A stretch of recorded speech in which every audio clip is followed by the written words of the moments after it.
Hello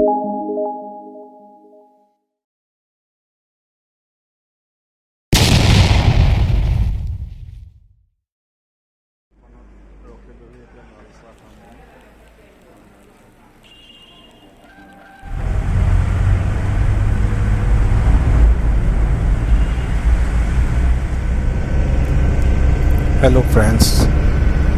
मोर आगर video आपलोके निश्चय उपभोग करिले आमी रातिपुवाई स्टार्ट करिसिलो शिलंग टू सिलचर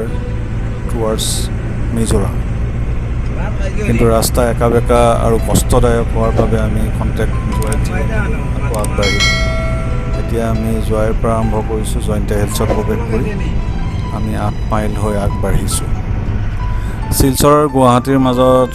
350 কিলোমিটাৰ পৰে কিন্তু আমি প্ৰায়ভাগ ৰাস্তা ইতিমধ্যে পাৰ কৰি এতিয়া লাড্ৰিমবাইৰ ফালে অগ্ৰগতি হৈছোঁ এয়া আমাৰ NS 6 নম্বৰ NS 6 বুলি কোৱা হয় যাক আমাৰ জাৰ্নি আৰম্ভ হৈছে আৰু লাড্ৰিমবাই এখন ব্যৱসায়িক চহৰ আপোনালোকে জানে ইয়াত ষ্টাৰ চিমেণ্টৰ ফেক্টৰী আছে হেড অফিচ বুলিব পাৰি আৰু এখন ব্যৱসায়িক ঠাই ইয়াত ইতিমধ্যে ডেভেলপমেণ্টৰ কাম চলি আছে NS বাইপাছ 4 লেন যুক্ত কৰাৰ প্ৰয়াস চলি আছে কিন্তু বেছিভাগ পাহাৰ আৰু টেৰাইন হোৱাৰ বাবে মুভমেণ্টৰ লগতে ইয়াৰ যাত্ৰা যথেষ্ট কঠিন কিন্তু আমি আগবাঢ়িছোঁ এক মজা থ্ৰিলিং ফিল কৰে আৰু আমি যাত্ৰা আমাৰ লগত আপোনালোকো আগবাঢ়ক আহক আৰু মই কেমেৰা বন্ধ নকৰোঁ আৰু আপোনালোকে যাত্ৰাটো ভাল পাব আমি সোনাপুৰৰ পিনে অগ্ৰগতি হৈছোঁ আৰু আমি লাড্ৰিমবাই চহৰ এতিয়া প্ৰৱেশ কৰিম 8 মাইল পাইছোঁহি এই 8 মাইলৰ আপুনি দেখি থকা ছবিৰ বাওঁ কাষৰ এটা ৰাস্তা পথ দেখিব আমি গৈ থকা বাওঁ কাষে সেইফালেদি আমি অসমত প্ৰৱেশ কৰিব পৰা আন এটা বাট আছে গৰম পানী বুলি যাক কোৱা হয় চাফাই হৈ ৰেলিয়াং চাফাই হৈ আমি গৰম পানীত প্ৰৱেশ কৰিব পাৰোঁ আৰু এই গোটেই এৰিয়াটোৱে আচলতে ব্যৱসায়িক ঠাই আৰু মেঘালয়ৰ গুড এমাউণ্ট অফ ৰেভিনিউ ইয়াৰ পৰা আহৰণ কৰা যায় আৰু আমি জানো কয়লাৰ বাবে বিখ্যাত মেঘালয় এজুৱাই এই এৰিয়াটো 8 মাইল লাড্ৰিমবাই আপুনি পাহাৰবিলাক দেখিছে কোলা কোলা সেইবিলাক অপেন কাষ্ট মাইনিং আজিকালি যিহেতু সুপ্ৰিম কোৰ্টৰ বেণ্ডৰ বাবে বন্ধ হৈ গৈছে তথাপিতো চুৰি চাতুৰিৰে আপোনাৰ কয়লা সৰবৰাহ হৈয়ে থাকে আৰু এতিয়া আপুনি দেখিছে যাত্ৰাপথত খালি ট্ৰাকেই ট্ৰাক আপোনালোকে পাব কাৰণ এতিয়া মালবাহী ট্ৰাকৰ ইয়াৰ পৰা কঢ়িয়াই নিছে শিল বালি ইটা যিবিলাক নেকি শিলচৰ আৰু মিজোৰামলৈকে ইয়াৰ সৰবৰাহ হয় এয়া আমি লাড্ৰিমবাই চহৰখন কিমান ডাঙৰ ধুনীয়া ব্যৱসায়িক চহৰ মই আগতে যিহেতু অহা নাই এই লাড্ৰিমবাই চহৰলৈ কিন্তু চহৰখন দেখি ভাল লাগিছে আৰু এইখন মোৰ বোধৰে যোৱাৰ পিছতে ডাঙৰ চহৰ হ'ব আৰু এইটো 8 মাইল পাৰ একেলগে যোৰা লাগি গৈছে এই জেগাডোখৰকে 8 মাইল বোলা হয় আৰু এইফালে ৰঙা বিল্ডিংটোৰ কাষেৰেই যে টেক্সিখন গৈছে দেখিছে সেইফালে আমাৰ গৰম পানী হৈ অসমত প্ৰৱেশ কৰিব পাৰি উমৰাংচুল বুলি যাক বিখ্যাত আন এখন ব্যৱসায়িক ঠাই ইণ্ডাষ্ট্ৰিয়েল এৰিয়া হয় আৰু এতিয়া আমি আগবাঢ়ি গৈ আছোঁ লাড্ৰিমবাই চহৰৰ পিনে ধুনীয়া চহৰ আচলতে ইয়াতে বহুতে লাটুমবাই বুলি কয় কিন্তু আচলতে ইয়াৰ নাম লাড্ৰিমবাই চহৰখন বিশেষকৈ জয়ন্তীয়া মানুহৰে ভৰপূৰ লগতে আমাৰ সৰ্বভাৰতীয় লোকো ইয়াত ব্যৱসায় কৰিবলৈ ইয়াত বসবাস কৰে দেখা গৈছে আৰু চাওক মোৰ লগত উপভোগ কৰক ভিডিঅ'টো আৰু মই বেছি কথা কৈ নাথাকোঁ আপোনালোকে আমনি পাব আৰু কণ্টেক্ট পিছতে আমি এই টানেলটো পামগৈ এইটো NS 6ৰ যিটো সোনাপুৰ এৰিয়া তাত ওচৰতে বিখ্যাত দুৰ্গা মন্দিৰ এটা পাম এই দুৰ্গা মন্দিৰটো পাৰ হ'লেই আমি টানেলটোত প্ৰৱেশ কৰিম এতিয়া মোৰ লগতে উপভোগ কৰক এয়া গেষ্ট হাউচ এটা আছে ইয়াত কাষতে উইকা গেষ্ট হাউচ বুলি বিখ্যাত কাৰণ ইয়াত ব্যৱসায়িক ঠাই গতিকে ইয়াত হোটেলৰ ভাল ব্যৱসায় চলে তামোলৰ ভাল ব্যৱসায় ইয়াত হয় কয়লাৰ উপৰিও গতিকে আপোনালোকে ইয়াত ট্ৰাক আৰু অন্যান্য আপোনালোকে ব্যৱসায়িক গাড়ী মটৰৰ বেছি চলাচল দেখিব। আৰু ধুনীয়া ধুনীয়া গাড়ীৰ আপুনি ষ্টাইলিছ গাড়ী মডিফিকেশ্যন ইয়াতে দেখিবলৈ পাব। ব'লক মোৰ লগত যাত্ৰা পথত আগবাঢ়োঁ।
বদৰপুৰ ঘাট হৈ পুনৰ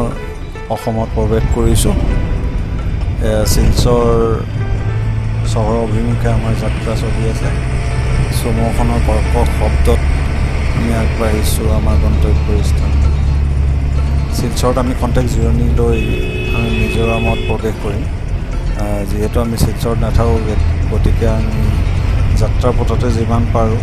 শিলচৰৰ চাৰিদিশ আপোনালোকক দেখাবলৈ প্ৰয়াস কৰিম। শিলচৰ বৰাক ভেলীৰ এখন সুন্দৰ চহৰ আৰু আমাৰ অসমতে পৰে। আৰু আপোনালোকে জানে শিলচৰ আৰু মিজোৰামৰ মাজতে ভাইৰেংটি বুলি জেগা আছে, সেইফালেদি আমি প্ৰৱেশ কৰিম ভাইৰেংটি হৈ।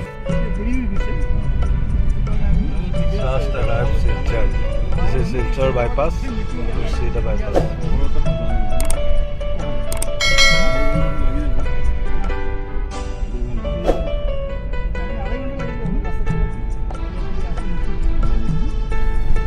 মিজোৰামত আৰু মিজোৰামৰ ভাইৰেংটি হৈ প্ৰথম চহৰ আমি পাম তুৰিয়াল। তুৰিয়ালত আমি আমাৰ যাত্ৰাৰ শেষ হ'ব আৰু সেই শেষ যাত্ৰাৰ সময়লৈ আশা ৰাখিছোঁ আপোনালোক মোৰ ভ্ৰমণৰ সংগী হৈ থাকিব আৰু আমাৰ গোটেই ভ্ৰমণটো আপোনালোকে মোৰ লগত থকাৰ বাবে, মোৰ ভিডিঅ'টো উপভোগ কৰাৰ বাবে সকলোলৈ এই চেগতে ধন্যবাদ জনাইছোঁ। আৰু আপোনালোকক মোৰ চেনেলটো পাৰিলে শ্বেয়াৰ কৰি দিব আপোনাৰ বন্ধু বান্ধৱীসকলৰ মাজত আৰু লাইক কমেণ্টছ কৰিব। কি বেয়া পালে, কি ভাল পালে সকলো জনাবলৈ ত্ৰুটি নকৰিব। আমাৰ ভিডিঅ'ৰ জৰিয়তে আমি অসমৰ লগতে উত্তৰ পূবৰ আৰু সৰ্বভাৰতীয় যিকোনো মূল্যৱান চহৰ আৰু তাৰ বিষয়ে আমি যিমান পাৰোঁ আপোনালোকৰ আগত দাঙি ধৰাৰ প্ৰয়াস কৰোঁ। আপোনালোকে নজনা নেদেখা ঠাইবিলাক আমি জনাই যাবলৈ বা দেখুৱাই যাবলৈ প্ৰয়াস কৰোঁ। ইতিমধ্যে আমি শিলচৰ চহৰত প্ৰৱেশ কৰিছোঁ, মূল চহৰ, আৰু আগবাঢ়িছোঁ। আমি এতিয়া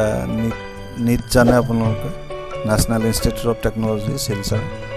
আৰু সেইফালেদি আমি আমাৰ গতিপথ আমি তুৰিয়ালৰ অভিমুখে যাত্ৰা কৰিম। আমাৰ যিহেতু এতিয়া গোটেই অসমতে লগতে ভাৰতৰ বিভিন্ন চহৰত নিৰ্বাচনী বতৰ, আমি বিচাৰোঁ উন্নয়ন আৰু আমাৰ ভ্ৰমণৰ প্ৰতিটো বাট পথ সুন্দৰ হোৱাটো আমি বিচাৰোঁ সাধাৰণ ৰাইজে, যাতে আমি ইখন চহৰৰ পৰা সিখন চহৰলৈ বা ইখন নগৰৰ পৰা সিখন নগৰলৈ গাঁৱে ভূঞে সকলোতে আমি অনায়াসে ভ্ৰমণ কৰিব পাৰোঁ। আৰু ৰাস্তা ভালে থাকিলেহে আমাৰ ঠাইসমূহ উন্নতি হয়, ব্যৱসায়িকভাৱেও লাভান্বিত হয় স্থানীয় নাগৰিকসকল। গতিকে আমি গুৰুত্ব বিশেষভাৱে কানেক্টিভিটিৰ ওপৰত দিব লাগে বুলি মোৰ দৃষ্টিভংগীত মই ভাবোঁ। আপোনালোকৰ বন্ধু বান্ধৱীসকলেও তেওঁলোকৰ দৃষ্টিভংগী মোক কমেণ্ট ছেকশ্যনত জনাব পাৰে। আহক আমি বাকীডোখৰ ভ্ৰমণ একেলগে আগবাঢ়োঁ, গৈ থাকোঁ। আৰু ভিডিঅ'টো দীঘল হোৱাৰ বাবে আমি পিছৰ অংশ আমাৰ আমি এতিয়া কাবুগঞ্জ পাইছোঁ।